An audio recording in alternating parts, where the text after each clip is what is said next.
Yli 40 vuoden ajan olen toiminut sammutusmiehenä, koneemiehenä eli auton kuljettajana ja ryhmänjohtajana ja pintapelastajana ja pelastussukeltajana tässä pelastuslaitoksessa. Kaikki hyvin.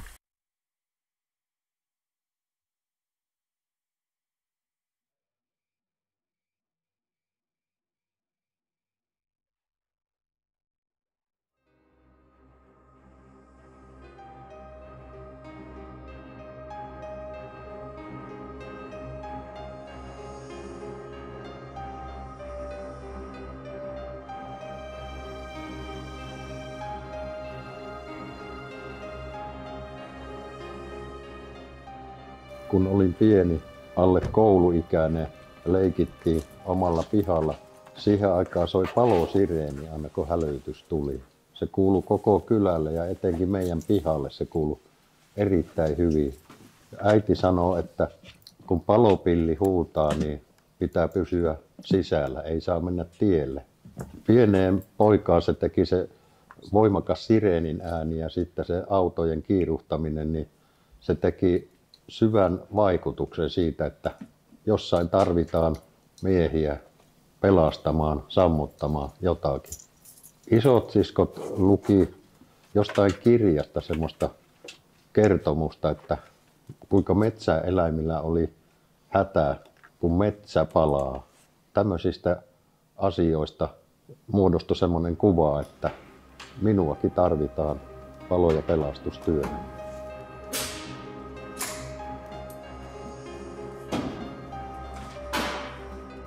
Kesällä 70 oltiin kavereiden kanssa Hiekkasärkillä uimassa tapamme mukaan, kun yhtäkkiä huomattiin, että sieltä maan puolelta nousee voimakas savupatsas. Luultiin, että silloin huoltoasema, joka oli siinä valtatie 8 ja Hiekkasärkkään risteyksessä, että se huoltoasema palaa. Mutta savupatsas tulikin sieltä vähän kauempaa. Kun pyöräiltiin kotiin ja oltiin tuossa Ylivieskantien risteyksen kohdalla, niin siinä oli paljon väkeä. Siellä oli palopäällikkö ja paljon muuta kansaa. Ja siinä kuultiin, että on syttynyt iso metsäpalo. Mä olin silloin 15-vuotias. Kansakoulun veistoluokassa oli esikunta, josta johdettiin koko metsäpalon sammutustoimintaa. Menin sinne ilmoittautumaan joitakin päiviä myöhemmin ja sanoin, että haluaisin sinne sammutustöihin mukaan. Ja koska olin 15-vuotias, niin minulle tarjottiin semmoista työtä, että pääset keräämään tyhjiä juomapulloja, joita siellä on juomia jaettu sammuttajille. Ja mä en oikein sitä hyväksynyt, kun siitä ei olisi saanut mitään palkkaa.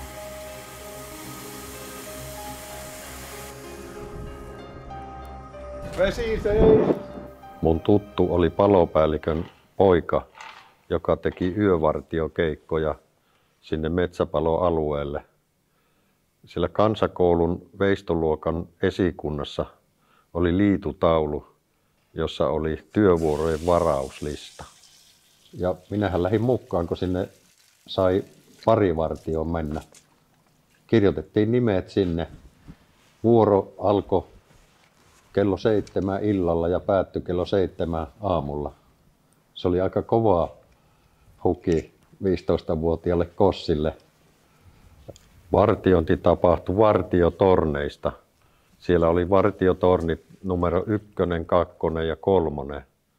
Ne oli rakennettu pääosin eläviin puihin ja käytetty myös pystyyn nostettuja pylväitä. Siellä ylhäällä tornin huipulla oli apulantasäkeistä tehty pieni mökki suojaksi vartijalle. Vartiointi jatkui myöhempään loppukesään, niin alkoi jo tulemaan yöllä pimeäkin, niin siellä kynttilä oli sitten valaisimena. Radiopuhelin oli, jolla sai ottaa tarvittaessa yhteyden esikuntaan. Tehtävänä oli tarkistaa, näkyykö missään savuhavaintoja ja ilmoittaa niistä. Myöhemmin parivartio muuttui yksinvartioksi. Muistan, kun oli siellä yksin ja kynttilä oli valona ja sitä kynttilän liekin läpi lenteli yöperhone. Toinen eläinhavainto oli pöllö, joka oli ensin maassa ja sitten huomattua minut siellä tornissa lähti lentämään minua kohti ja minulla tuli kiire pakoon sinne mökkiin. Silloin oli käytössä myös tuo nykyään tallissa, kylmässä tallissa oleva Chevrolet paloauto, 39 vuosimallia oleva. Sillä muun muassa suoritettiin meidän vartijoiden vaihtoa sieltä tornilta takaisin kylälle ja kotiin nukkumaan. Toiset lapset heräili silloin, kun mä tulin aamu 7 jälkeen kotiin ja minun piti panna nukkumaan ja unen läpi kuulla toisten lasten leikit pihalta. Mutta siinä sai tuntumaan, että mitä se palo- ja pelastustyö saattaisi olla. Kyllä siitäkin jäi kiinnostus tätä tehtävää kohtaan.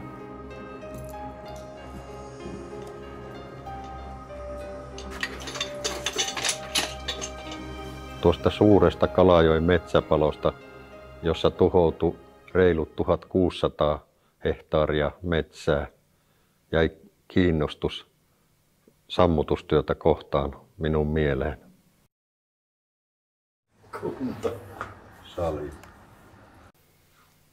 On pitänyt huolta omasta kunnosta harrastamalla erilaista liikuntaa, hyötyliikuntaa, esimerkiksi polttopuitten tekoa ja kuntosalia. Hyvä kunto on edellytys jaksaa elämässä, työelämässä ja vapaa-ajallakin.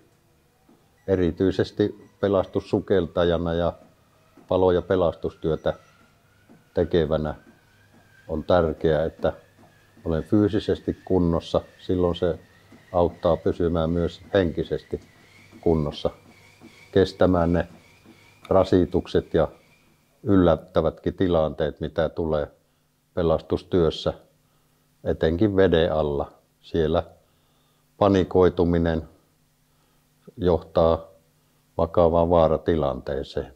Nuorella miehellä oli silloin kiireinen elämän aika. Oli koulu, lukio ja tietotekniikka-insinöörin opinnot.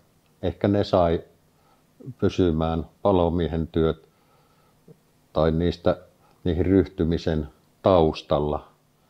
Mutta vuonna 1978, kun suoritin urheilusukeltajan, laitesukeltajan tutkinnon Raahessa urheilusukellusseura Mursuissa, niin silloin palasi voimakkaana tämä halu liittyä palokuntaan.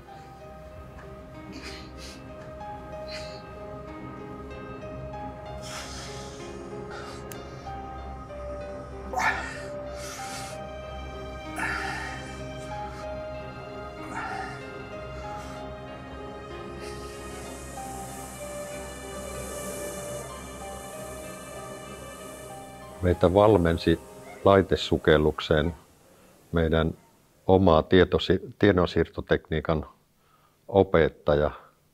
Kiireisen opiskelijaelämän ohessa pidettiin sukellusharjoituksia ja teoriatunteja ja niiden päätteeksi virallinen laitesukeltajan tentti ja koe, näyttökoe. Kun olin saanut sen suoritettua, niin menin palopäällikön puheelle, että minua kiinnostaa palo- ja pelastustyö. Hän toivotti minut tervetulleeksi sinne vanhempien joukkoon, joiden mukana sain oppia sitä työtä. Silloin ei tarvittu mitään edeltäviä kursseja eikä mitään kuntotestiä tehty. lähdettiin hälytyksiin ja se palosireeni oli se, joka hälytti meidät. Siinä oli erilaisia näitä ääniä, että oliko kova hälytys vai oliko vähän pienempi hälytys. Myöhemmin hälytys annettiin lankapuhelimeen sillä tavalla, että lyhyen soittoäänen sijaan puhelin soi yhtäjaksoisesti pitkään. Sen jälkeen saatiin omat hakulaitteet, joilla meidät hälytettiin keikoille.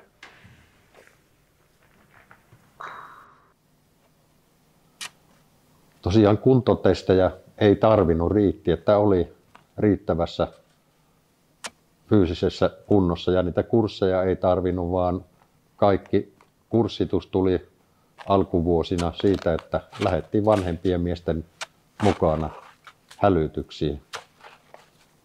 Yhdessä vaiheessa omia sammutusasuja ei ollut, vaan kaikki asut oli valmiina autossa, koko haalari saappaissa laskostettuna sinne auton lattialle, että kun hypättiin autoon, niin hypättiin haalareihin ja pantiin kypärä päähän. Kypärät taisi silloin aluksi olla harmaita metallikypäriä, myöhemmin keltaisia fosforoituja kypäriä. Toiminta oli siihen aikaan aika paljon erilaista kuin nykyään.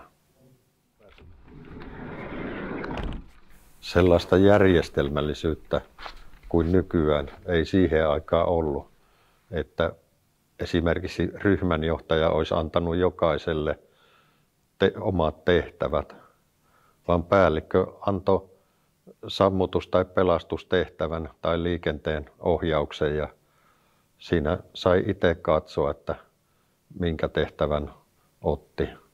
Eli se oli paljon erilaista se toiminta kuin tänä päivänä. Harrastin urheilusukellusta, koska siihen oli laitesukeltajan tutkinto suoritettu ja vähän epävirallisesti sitten myös joissakin pelastustehtävissä oli ainakin sukellusvalmius ja pintapelastajan tehtäviä tein. Mutta sitten tuli vuosien jälkeen semmoinen, että oli mahdollista suorittaa Kuopiossa pelastusopistossa 2-päiväinen pelastustoimen vesipelastussukeltajan kakkostason kurssi näyttökokeineen. Kakkostaso tarkoittaa sitä, että se oli meille, joilla ei ole pelastajan tutkintoa pelastusopistosta. Siihen oli puoli vuotta kestävät valmennukset. Aika paljon harjoiteltiin uimahallissa. Aluksi olin luullut, että se on vanhalle urheilusukeltajalle läpihuutojuttu, että sehän menisi läpi tuosta vaan. Kun tuon tutkinnon sisältöä, myös teoriasisältöä käytiin läpi, niin huomasi, että on ihan tarpeellista, että meitä valmennetaan kunnolla siihen. Uimapuku laitettu päälle ja alla on lämmin alusasu.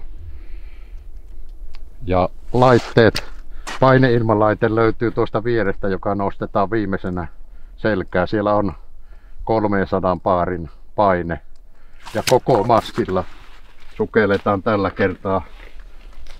Maskia pitää varoa nyt, ettei sinne mene kostea hengitystä ennen kuin ollaan vedessä, koska se tuo paineen tasaaja saattaa jäätyä. Silloin se alkaa puhaltaa koko ajan. Painovyö on sen takia lyijyä, mulla 12,5 kiloa, että tässä puvun sisällä on sen verran ilmaa, että se kannattelee, niin sen kompensoimiseksi. Sitten täällä on myös tuo tasapainotusliivi mukana, johon voidaan lisätä ilmaa sen mukaan, että kuinka syvällä aiotaan olla. Turvanaru on tärkeä avantoon mennessä. Se on tärkeä kesällä, sitä käytetään pääasiassa aina. Mutta nyt avannossa se on ainut turva. Se pitää olla sillä sopivalla tuntumalla, ei liikaa vedossa, mutta ei löysälläkään. Ja OK-merkkiä vaihella, että yksi nykää se tarkoittaa, että onko kaikki hyvin tai on kaikki hyvin. Ja vasemman käden ilmaventtiili, sillä voidaan aukasta ja ottaa puvusta ilma pois ja sitten kun sihina loppuu, niin se pannaan kiinni. Ja veneessä sillä voidaan vielä, jos on vielä liikaa ilmaa puvussa, niin voidaan nostaa vasen käsi ylös ja avata. No nyt ollaan valmiina menemään avantoon. Ja aina annetaan virallisesti semmonen ilmoitus SA-int kirjaimista. Eli syvyys, mihin suunnittelen meneväni, niin 8 metriä, aika 30 minuuttia, ilma, tarkistetaan painemittarista, se on 280 ja N tulee seuraavaksi, eli nousu ilman etappia, eli ei pysähdytä etappin siinä nousuaikana.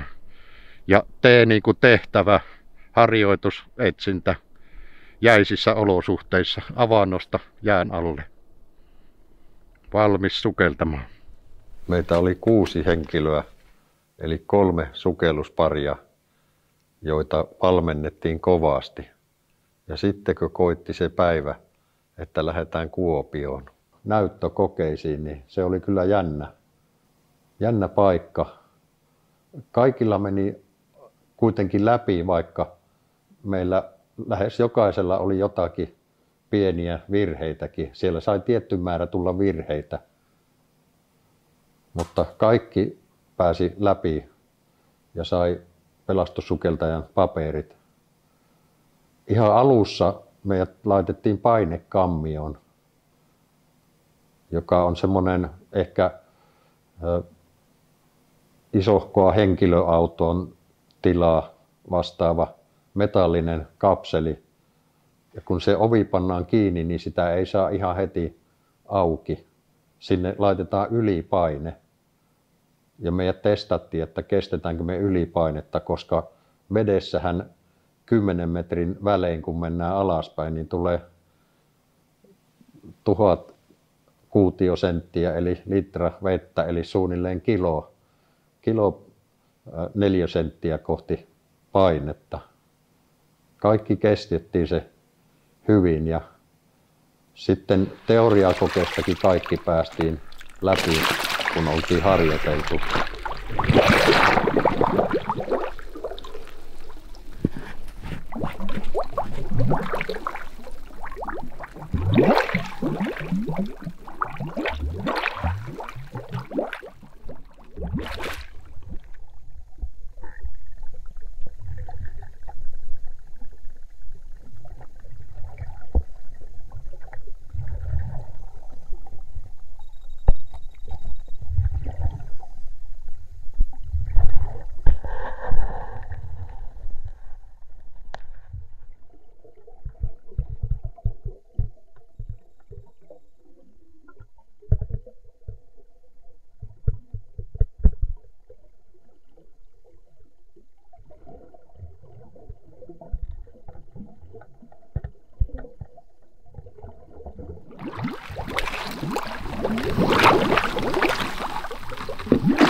Sitten koitti ne halliharjoitukset, jossa tehtiin erilaisia testejä.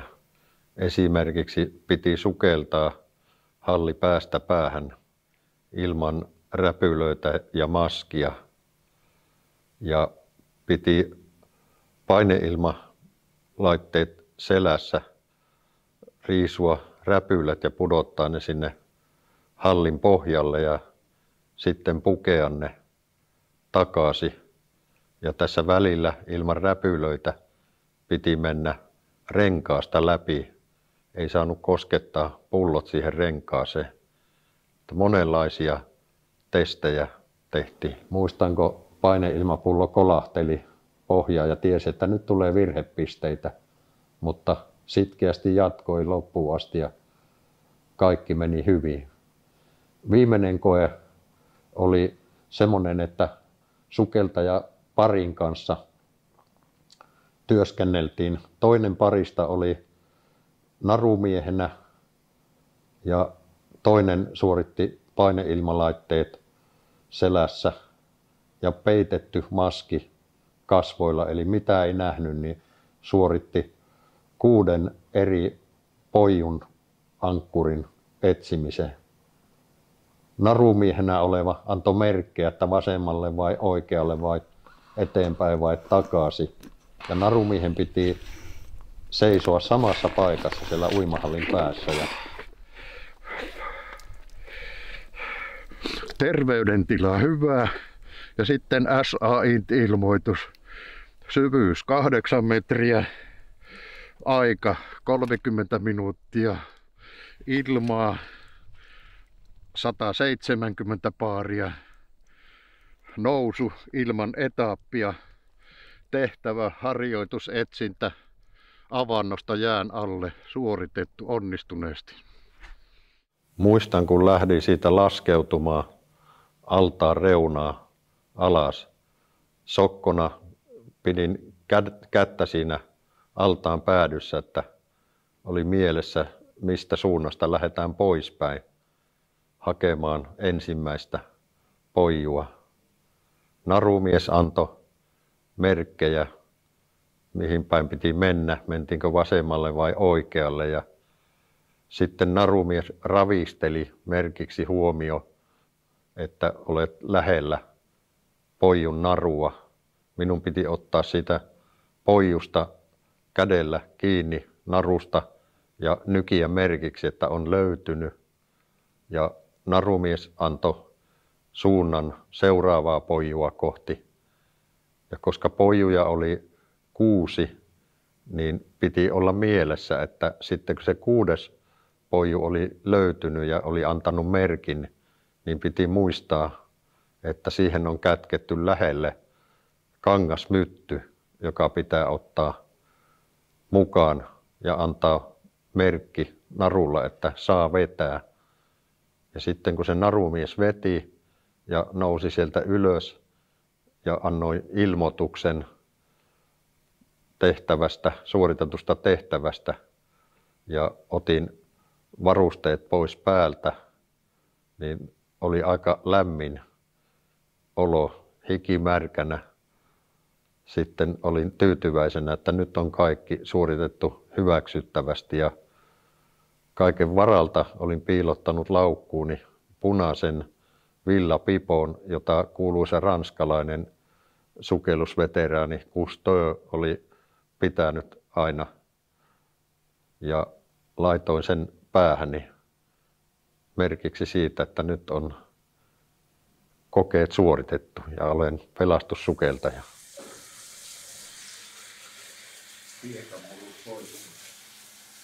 Kalajoella on ollut toinenkin suuri metsäpalo kesällä 2021 Rautiossa. Siinä tuhoutui noin 227 hehtaaria metsää. Se saatiin paremmin hallintaan nykyaikaisilla menetelmillä ja välineillä ja henkilöstöä saatiin kaikilta Suomen pelastuslaitoksilta avuksi. Olin siellä 20 eri työvuoroa suorittamassa. Nyt kun olen siirtymässä pois hälytystehtävistä kevennettyyn tukitoimintoon ja nuorison kouluttamiseen, niin kaikkien kokemusten perusteella tunnen, että tämä työ on ollut minulle tarkoitettua kutsumustyötä sivutoimisena. Ovat ohi pelastustehtävämme yhteiset, joihin lähdimme kutsun tullen, jäi kesken arjen askareet, katkes usein unemme tarpeellinen. Kuljen nyt sitä osuutta tielläni, joka jättää taakse matkastani jotain tärkeää ja kiinnostavaa, jonka tunsin tehtäväksemme. Me teimme yhdessä paljon, me olimme mukana monessa, mistä toiset joutuivat pakenemaan, missä tarvittiin auttavaa kättä. Oli vaaran paikkaa monta, oli tehtävää mahdotonta. Me estimme lisävahingot, me pelastimme minkä voimme. Kun päättyvät tehtävät yhteiset ja vaikka yksin on polkuni kuljettava, niin ystävät ympärilläin minun matkaani kovasti keventää voivat. On pakko myös mukanaan kantaa ne kaikki sanat ja teot, joita vähiten halusin kuulla ja kokea, jotka yllättivät minut. Ne kertoivat sitä kieltä, että toisinkin olisin voinut omat tekoni ja sanani valita, ehkä pysyä etäisempänä. Varmaan matkan takana jossakin taas aukeaa näkymät uudet. Ehkä sieltä löytyy myös hyvää. Ei tilalle menneen, vaan jatkeeksi sen. En kuitenkaan teitä kokonaan jätä, vaan jatkan tukien toimintaanne. Ja nuoriso-osastossa opetan, mitä elämältäni olen saanut. Vaikka useinkaan siitä en palkkaa saa, saan jotakin paljon suurempaa. Saan tervehdyksen iloisen, kun kohtaan tiellä nuorukaisen.